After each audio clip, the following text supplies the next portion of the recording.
Now let us move to the next section in our course, that is channel names and terminology.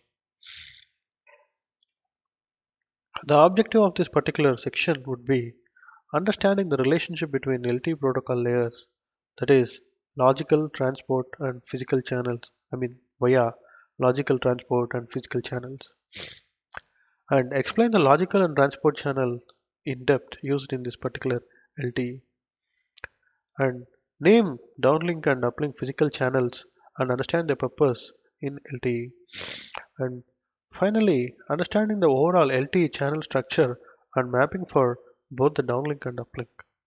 Finally, we'll see how many acronyms that we have came across and how much we can remember in this particular section.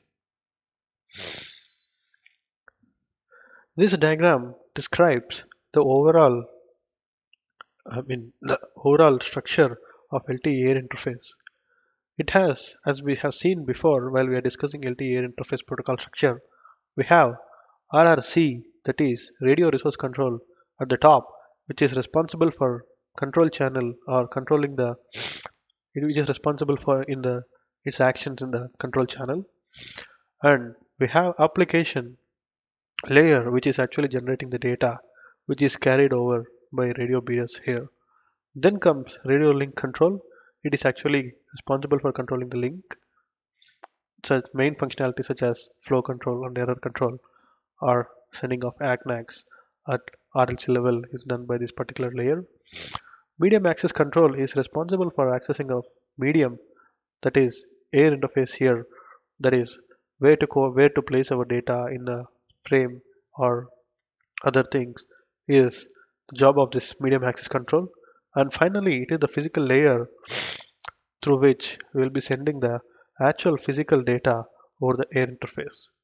Let us see each layer and its functionality and the channels that are used in between the two layers in depth. Now, radio resource control is responsible for generation of signaling radio bearers and assigning them to the resources that are provided by the lower layers in the form of logical transport and physical channels. So, the signaling radio bearers that are generated by RRC is given to the RLC to perform to perform uh, to perform RLC actions over it and place them in logical channels. So RLC functions include for flow control, error control, etc., and numbering of the frames and etc. is done in RLC, and individual ACNAC for each frame is done at RLC level. So each the frame here is not physical frame here. The whatever the RLC unit packet, uplink packet or downlink packet that are carried over these logical channels. And apart from this signaling radio bearers, logical channels also contains information that are present in radio bearers, which are generated by the application layer.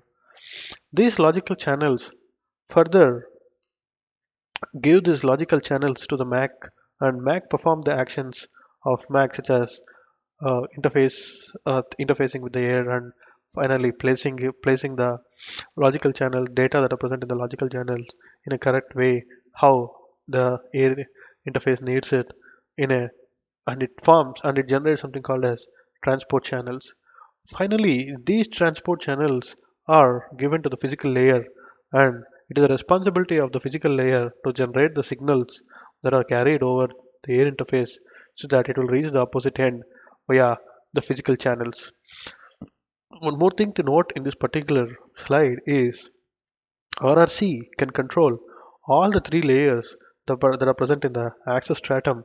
Those are RLC, MAC, and physical layers. So, apart from this layers, there are only few signals that are present in the physical layer. That is, RRC cannot control the information that is present in the physical signals. They are present in the physical layer only. One example of this physical signals are synchronization signals. These synchronization signals are used for time and frequency synchronization when we are first going to communicate between E node B and UE.